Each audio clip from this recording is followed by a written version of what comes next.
So this is it. It's Thursday, the 29th of Feb, the leap year day. So I've got 300 pull-ups remaining today. So 4,700 achieved so far. 5,000 is the target. 300 remaining for today. Pull-ups I've had no issue with whatsoever. As always, that will be my incredible butter to my toast. It's just a foundation. It is beautiful. Rings dips. Last day today, so the rings dips remaining are 345 rings dips remaining, so I'm at 4655. So if I get that 345 today, I'm going to achieve the 5,000 rings dips target. And I'm feeling pretty confident about that. But yeah, listen, so excited about March's challenge, and I've been getting a lot of praise on this one for introducing the rowing. So I'll cover off that on day one tomorrow, so we'll have a good look at that. But I've changed the format. So if you go on my website, you can literally go to philjessé.com and go to the Project X section. What I've done is, under my challenges, under Phil's personal challenge projects, you'll be able to see each one of them laid out. So when you click on, say, for example, Jan 2024, it's going to bring you to this. So this is the January pull-ups challenge that I did last month, the 10,000 pull-ups. And I've built it out on Google Sheets because, as I say, it's something that a lot of people are familiar with. It's similar to that of an Excel spreadsheet. It's easy on a mobile, easy on a laptop to read. It's free. And also you can download it. You can take a copy yourself. So you can almost mirror that or do that workout yourself. So you might decide to do, say, pull-ups target yourself 1 month. It's just a template that's been done, should we say, so you can copy that. So I've done that for Jan, then Feb, and then we got Marches all sorted. But I'm not going to show you Marches just yet. We'll dive into that one tomorrow. So this is it. This is the final day. Day 29. No, sorry. Day 19 of the challenge. But the 29th day of Feb, so the leap year. You know what? When I look back and I reflect upon the different challenges that I've done in my life, there's always this point whereby it's getting near the end and I go very reflective over what's been, because it's the journey that I reflect on the most. That's where the learning is, that's where the excitement is, that's where the challenges have been, that's where the learning is, that's where the connections have been, the relationships, the people that I've met, all those different things. And it is wonderful, and it kind of flashes all at once, if you will. And it sort of happens 2-3 days before the final day, and it's been one of those days today. I've had different meetings, chatted to different people, some personal, some business related, and they've been saying like, how do you feel last day, this, that and the other. And this is what I'm going to say. I feel incredibly grateful to be able to do challenges like this, these mental and physical challenges, and keep pushing myself, because when I look back, there's obviously been points when I've been physically unable to do that through illness, for example, and to get to the point whereby I'm doing it literally every day I'm grateful for every single day. Of course I am. Like today, it's 300 pull-ups is the final push, and what is it now? 345 rings dips. You know, to think about the start of the challenge in Feb, when the rings dips was literally my nemesis, trying to even get up to the 250 mark, and to the point now whereby it's the 345 mark in such a short space of time.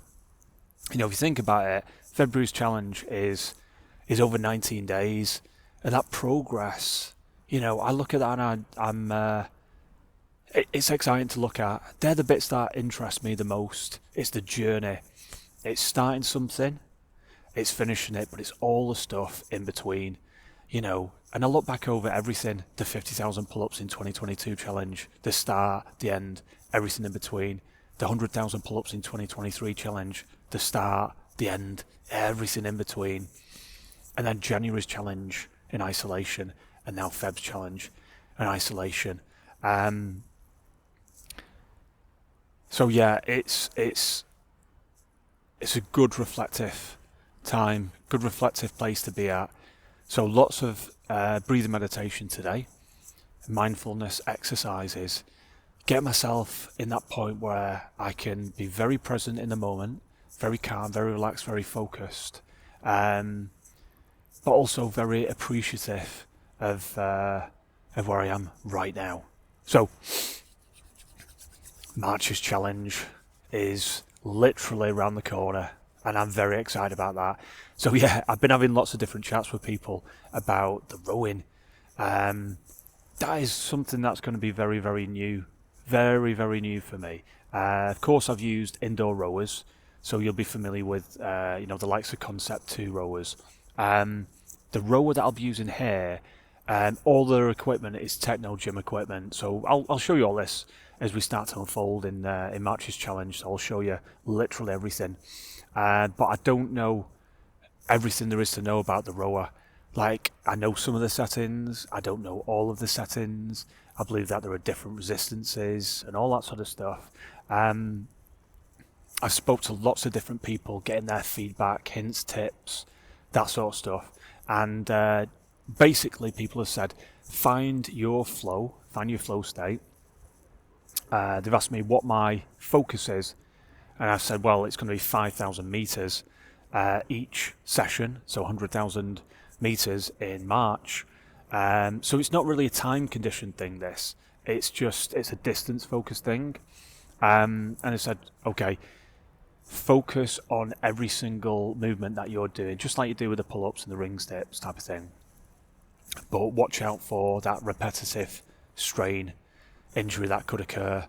And they've sort of said, like, when you're going into, like, when you're leaning forward and you're pulling back, just watch to pull or get any strain, particularly around the shoulders or around the lats, because that, I suppose that makes sense, because I'll have to be careful, because the run will come at the end. Listen, I'll dig into March's challenge tomorrow. I'm sharing too much, but basically, I've just got to protect myself, like anything. Listen to my body, get that mind-body connection, and find the flow. And you know what? Who knows? Maybe the rowing will be the new pull-ups. I don't know.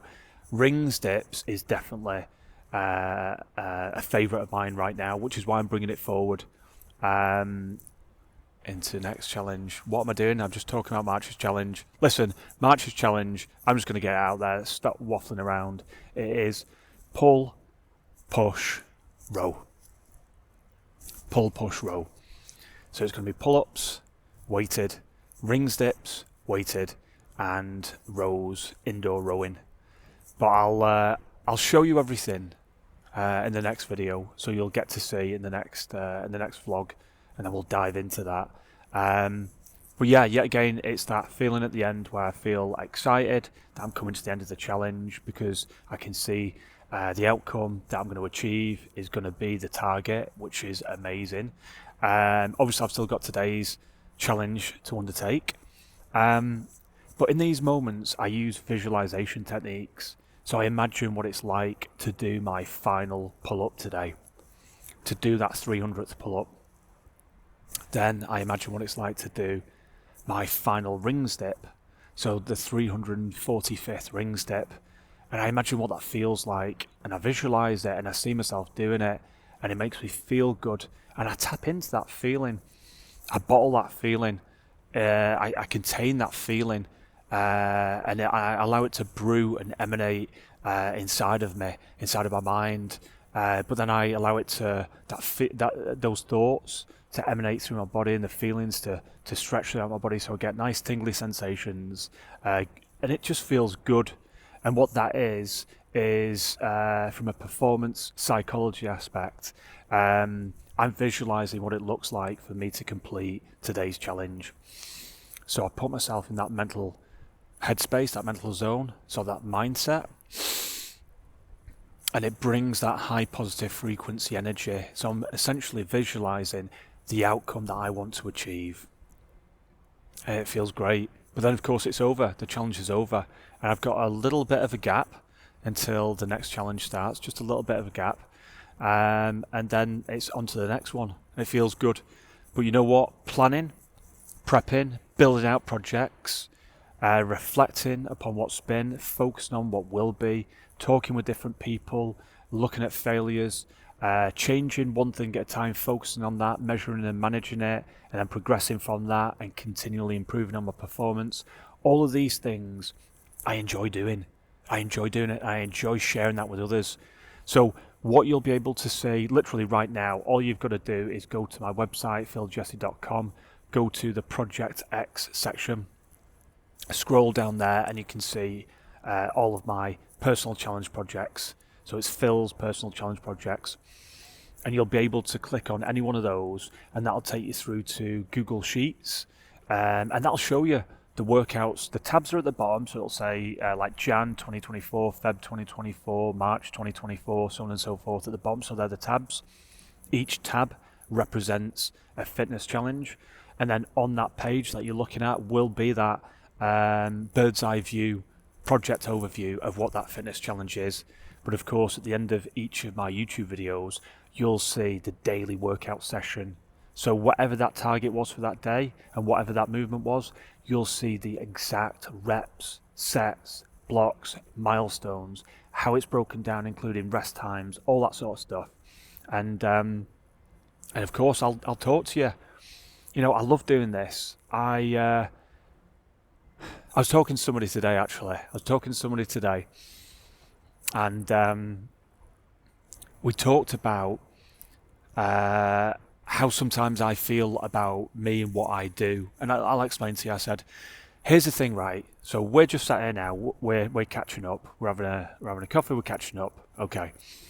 If somebody came in now, so person A came in and sat down, and they were a friend of yours, and they said, "Oh, introduce me to your friend Phil.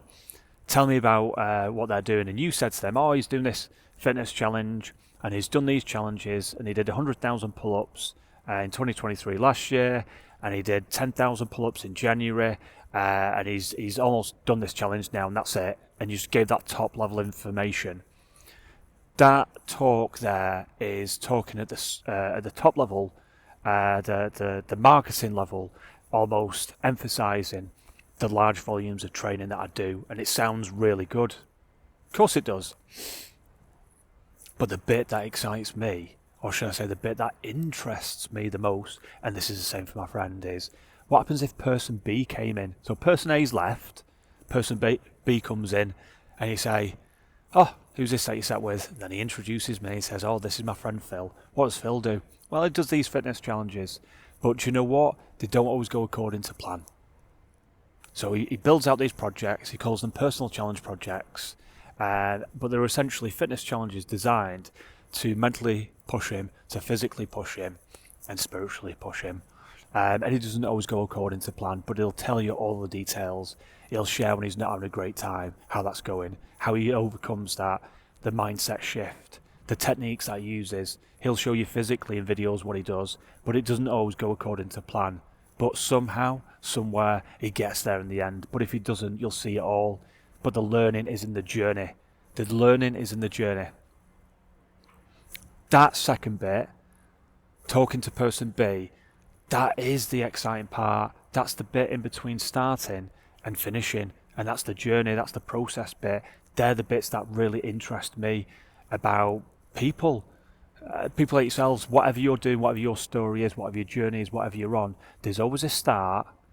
There's not necessarily always an end, but there's something in between, and that's the journey, that's the process, that's that bit. That's the stuff that I like talking about. And that's why I share as much as I can do with you on my YouTube channel, and I enjoy it. So on that note, I'm going to have a little walk around, do some more breathing meditation, and then I'm going to get back to it. So I'll see you very soon. Okay, I've got everything that I need right here. Let's get to it. Okay, let's get the the first 5 off there together.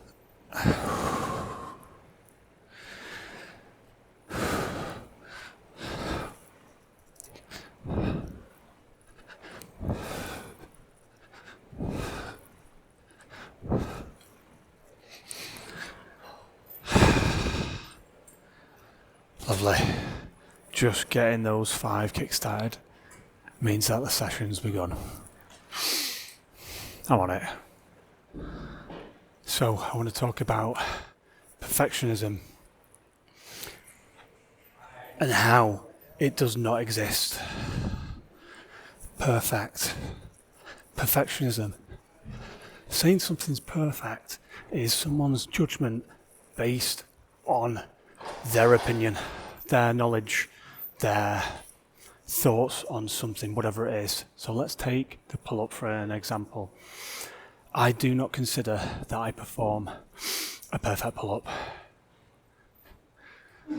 What I do is I perform one pull-up with precision techniques, hand placement, hip tilt, breath work, lots of different things going on all at once.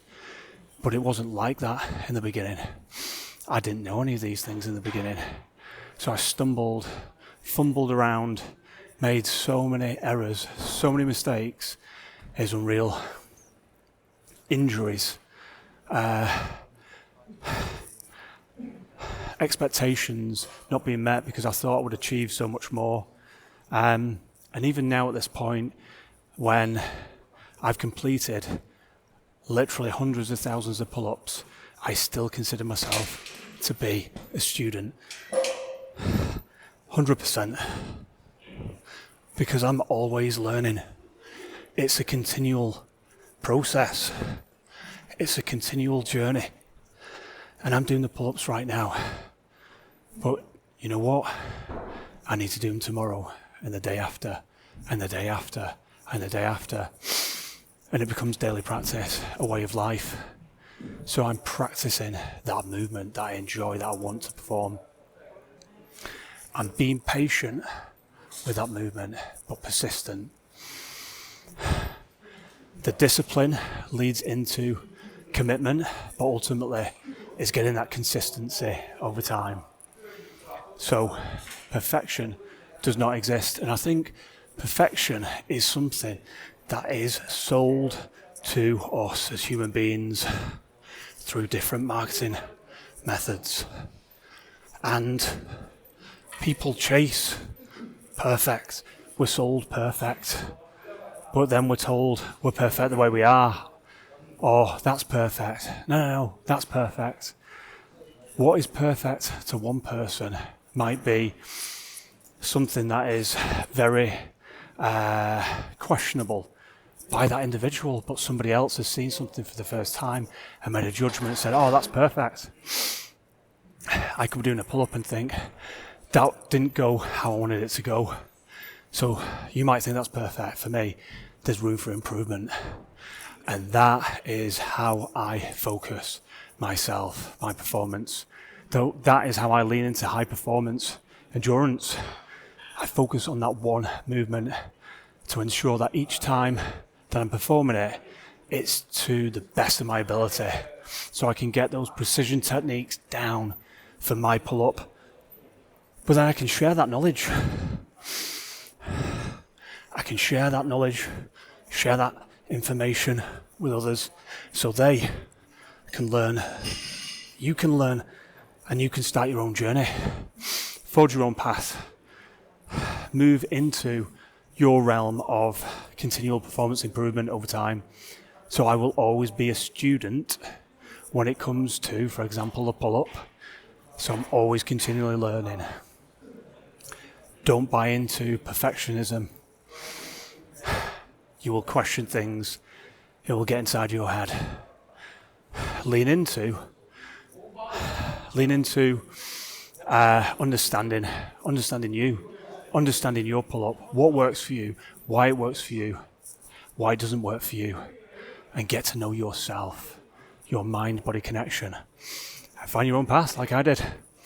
Listen, at one point in my life, I could not perform a single pull-up. I really couldn't. And it's been a journey getting to the point now where I'm talking to you like this, thoroughly enjoying myself, but focused on lots of different things all at once. Do not buy into perfectionism. Okay, so that is the pull-ups done. So February's pull-ups challenge is done. It is right now onto the ring dips. Let's get to it. That is it done. So that is February's challenge complete. Proper chuffed. So, pull-ups, 5,000 pull-ups with the 5 kilogram weight achieved in February. 5,000 ring dips achieved in February. That's the top level information, but of course, like I always say, it's the journey, and it's not been easy. So there's been ups, there's been downs, there's been ups, downs, up. That's just how it is, because there is no linear line. And if there was a linear line, then I wouldn't be challenging myself mentally and physically. It'd be difficult to measure and manage continual improvement.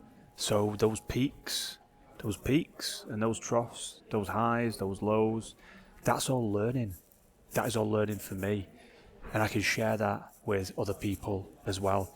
So theory is important to me. Of course it is. Theorizing is important. It's part of my knowledge base. But practicing that thing, knowing that thing, experiencing that thing is different.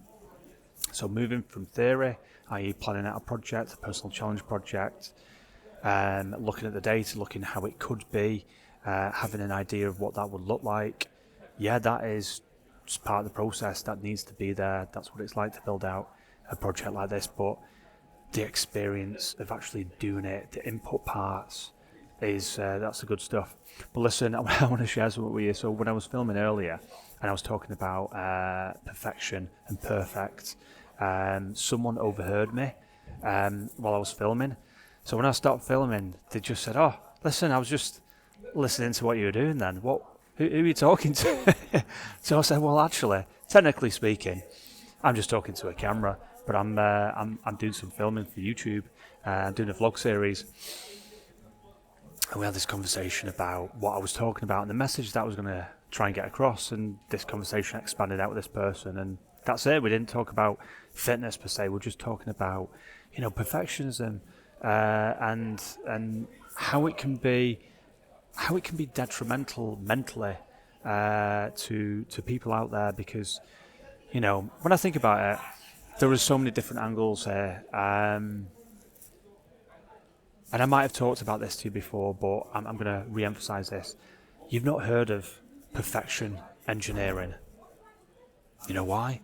Because it doesn't exist. It's precision engineering. So in manufacturing, it's precision engineering. They've got techniques, processes, systems, software, applications, engineers, routines, things that happen systematically. If this, then that. If this happens, then that happens. So people understand that it's process driven and they try to continually improve that performance. There are certain methodologies, techniques that are applied to that. It's called precision engineering. So they can find that process that they can say, well, yeah, this process works for this, that and the other. If we follow these steps, we will get that precise measurement. We will be able to precisely produce this product, for example. Okay. Nobody talks about perfection engineering. It doesn't work. And yeah, when I look back on my life, I think I've said to people, "Oh, amazing that, perfect, that's great, that's awesome." And I think I've used that as part of my language in certain situations. What I actually mean is that thing that person's doing is awesome, amazing. And I want you to feel seen, heard, understood right now doing your thing. And they feel that good, positive energy from me. But the truth is, if you take person A and person B, let's just say two twins, person A, person B, and they perform the exact same movement for a pull-up, for example, using precision techniques, all of the things that I do myself, what am I saying to person A? "Oh, that's perfect." Person B, oh, that's perfect, that. And then they go away and have a chat and say, well, he said mine was perfect, my pull-up. And the twin says, well, he said mine was perfect. Well, what's perfect? What does that actually mean? Whereas what I can do is I can say, well, listen, what you're performing there, is that working for you? How does that feel? Because it looks good, and you are using the hand placement, using the hip tilt, you're focused on your breath work, your pull-up numbers are increasing, and it looks to me like those last 5 that you performed, it looks like it's 1 pull-up repeated 5 times. That's great execution, well done. That level of praise, acknowledgement, making somebody honestly, genuinely, authentically feel connected to what you're talking about, feeling seen, feeling heard, but most importantly, feeling understood. I think that's important. But when we say, no, that's not perfect, you need to attain perfection, try and describe what that is. I couldn't describe what it is. I couldn't describe what perfection is. What I do as an endurance athlete, what I do in my life, when I'm focusing on the pull-ups or the ring dips or whatever movement it is, but what I'm known for is the pull-ups, so let's just take that. The precision techniques enable me to continually improve my performance by increasing the number of reps that I'm doing in a set, increasing the number of reps that I'm doing that day in a session, add weight, change grip type, decrease my time intervals in between sets, my rest time, whatever it may be. All of those things can be measured, they can be managed, they can be reflected upon, we can learn from it. But if I just walked around saying, listen, this is a perfect pull-up, I only ever perform a perfect pull-up, you have to attain this level of perfection. What does that mean to somebody? I don't know, it doesn't work for me. Listen, it might work for you, this is just my opinion. It doesn't work. And I think it can be used in society in a negative way to almost put people into shame or try and motivate them. But it's a negative. It might be like, it's good, it's not great, it's not perfect. Keep going. And that person's like, can you give me some more context to that? Or are we just going to talk about perfection? Try and explain a bit more. Well, it looks good. How does it feel? Yeah, it feels good. Do you think you could do anything different with it? With that movement, with that pull-up? Yeah, you know what? I think I could. What do you think that is? Well, I think if I focus on just slightly engaging my core a little bit more, I think I'd feel a bit more connected to the pull-up. Right, okay. So that's what I could see with your alignment, but I wanted that to come from you. How does that feel? Perform it. Let's do 5 pull-ups just with that slight movement that you've recognized in yourself. And then they do it. How's that feel? Does it feel like you've improved? Yeah, it does. I do feel like I've improved. Okay. Well, that's progress, isn't it? Amazing. Well, let's keep working on that. And then we move into the realms of practice, patience, persistence. You're enjoying what you're doing, commit to it. Keep that commitment there. Be disciplined to show up for you, for yourself, because nobody else is going to do it. This is your movement that you want to embark on. You want to develop your own personal development. So keep that level of commitment there and be consistent with it. Anyway, we had this conversation about perfection and how it's used in marketing and media, on social media, to really challenge people's way of thinking, but sometimes it can go the opposite way. It can deflate people. It can make people think, listen, if that guy is saying what perfection is, I can't even do that, so I mustn't be perfect, so I must be no good. And all of a sudden people sink into shame, start shaming themselves, and then they stop doing that thing. We've got to change the language that we use, and how we use it, and how we say it. So, anyway, we had this conversation, and it was actually quite interesting. But you know what? I'm going to let you go, and I'm going to say thank you for staying with me on this journey. I'm really enjoying having you on this journey with me. I really do mean that. I'm enjoying the vlog series, sharing how I'm thinking, the ups, the downs, the highs, the lows, how I plan things out, the processes, bringing you on the journey, talking to you while I'm doing the pull-ups, whatever it is, I'm enjoying all of that. So thank you for that. And as always, be kind to yourself because you're amazing. Be kind to yourself, be kind to others.